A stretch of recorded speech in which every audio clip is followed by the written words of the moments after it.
परिस्थितियां परिस्थितियां मुसीबत नहीं होती, मुसीबत तब बन जाती है जब उसे लड़ना नहीं आता। हेलो दोस्तों, मैं चंचल आज नई स्टोरी के साथ एक हैंडीकैप्ड राजा की, जिसके राज्य में कोई परेशानी कोई समस्या नहीं थी। खुशहाल जिंदगी उसके राज्य में उसकी प्रजा जी रही थी और ऊपर वाले से धन्यवाद करते हुए हमारे जीवन में इतना अच्छा राजा हमें मिला है करके। राजा हैंडीकैप था, दिव्यांग था। उस राजा की एक आंख नहीं थी और एक पैर नहीं था, पर उस राजा को बिल्कुल भी अफसोस नहीं था उस चीज का कि वो अपने महल के गैलरी में घूम रहा था।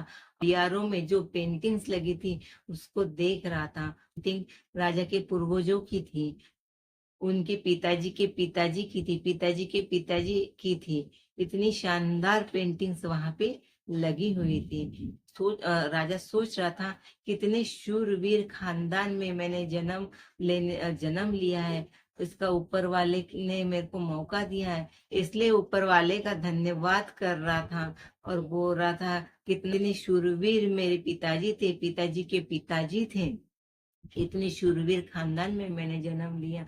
ये शूरवीर लोगों की पेंटिंग यहाँ पे लगी है। तो पेंटिंग देखते देखते निहारते हुए उसको आखिरी पेंटिंग खाली दिखी। उसको पता था कि ये पेंटिंग्स मेरी ही पेंटिंग लगने वाली है करके। फिर वो सोच में पड़ गया। उसको ये इसलिए टेंशन नहीं आ रहा था कि मैं मर जाऊंगा या मरने वाला हूँ करके। मरना तो सबको है, लेकिन उसको ये सोच पड़ रही थी कि यहाँ पे मेरी जो पेंटिंग लगेगी वो लगेगी कैसे, लगाएगा कैसे, ऐसे करके। क्योंकि उसकी एक आंख नहीं थी, एक पैर नहीं था। तो वो सोच रहा था कि यहाँ पे जो पेंटिंग, इतने शूरवीर लोगों की शानदार पेंटिंग्स लगी है, इसमें सबसे ज्यादा गंदी पेंटिंग मेरी ही लगेगी और सबसे ज्यादा बुरी पेंटिंग्स मेरी ही दिखेगी करके। इसलिए वो सोच रहा था। तो उसको सोच रहा था, निहारते निहारते राजा को लगा कि क्यों ना मैं अभी जिंदा हूँ तो इसी समय में अपनी पेंटिंग्स मैं बनवा लेता हूँ, ताकि मुझे भी समाधान रहे कि यहाँ शानदार शूरवीर लोगों की पेंटिंग्स में मेरी भी पेंटिंग शानदार लगेगी करके। राजा उस राज्य में घोषणा करवा देता है कि सब पेंटर्स लोगों को बुला लेते हैं कि आप आइए और राजा की वो अच्छे से अच्छी खूबसूरत पेंटिंग आप बनाइए और शानदार पेंटिंग बनाइए और शानदार इनाम राजा से ले जाइए करके। तो सब पेंटर्स आते हैं राज दरबार में, राजा ने बुलाया है करके। लेकिन पेंटर्स पेंटर्स को पता होता है कि शानदार पेंटिंग बनेगी तो शानदार इनाम जरूर मिलेगा, लेकिन शानदार पेंटिंग बनेगी कैसे, ऐसे करके। क्योंकि राजा की तो एक आंख नहीं थी, एक पैर भी नहीं था, तो शानदार पेंटिंग बनेगी कैसे। पेंटिंग का तो छोड़ो, अगर पेंटिंग खराब बन गई तो राजा को गुस्सा आया और उन्हें सजा दे दी तो क्या होगा। इसलिए इतने बड़े बड़े चित्रकार राज दरबार में होकर भी किसी ने हामी नहीं भरी।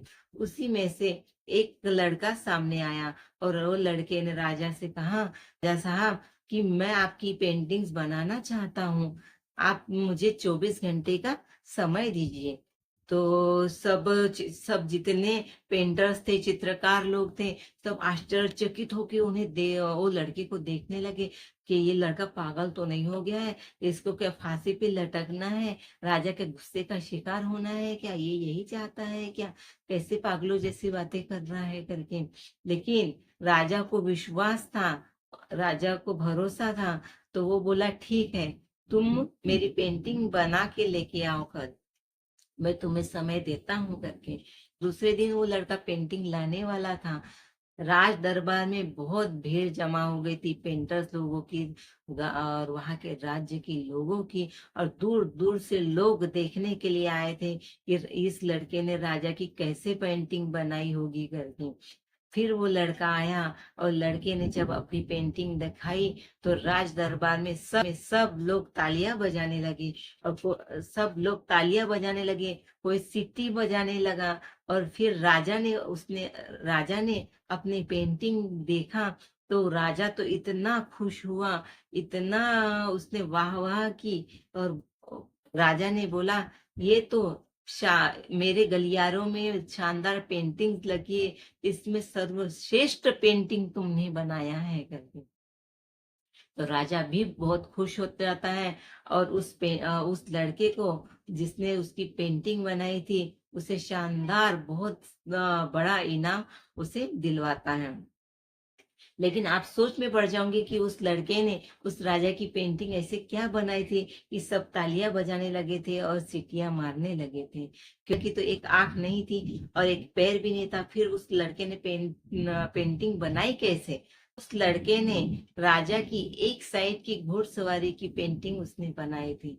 राजा ने एक आंख बंद कर दी थी, एक पैर दिखाया था, उसे घुड़सवार दिखा था। इतनी इतनी शानदार और सर्वश्रेष्ठ पेंटिंग उस लड़के ने बनाया था।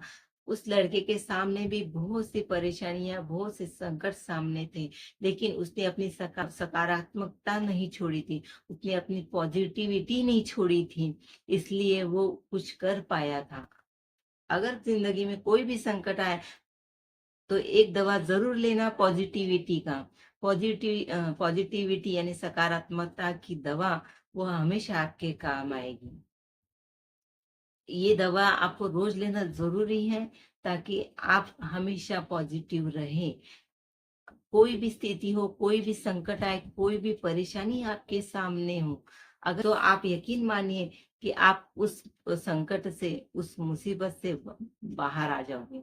तो मैं बस आपसे एक ही बात कहना चाहती हूँ कि आप कभी भी उम्मीद का साथ ना छोड़ें, क्योंकि उम्मीद का साथ जो छोड़ देता है, जिंदगी उसका साथ छोड़ देती है। इसलिए हमेशा पॉजिटिव रहे, सकारात्मक रहे, खुश रहे, स्वस्थ रहे और मस्त रहे। ऊपर वाले के आशीर्वाद के साथ और अपनों के प्यार के साथ कुछ कुछ तो करना होगा ऐसा जो आपको देखे, वो करना चाहे आपके जैसा। ये कहानी आपको कैसी लगी, प्लीज कमेंट बॉक्स में जरूर बताएं। अगर आपको ये अच्छा लग रहा होगा तो प्लीज लाइक करें, सब्सक्राइब करें। Thank you for watching.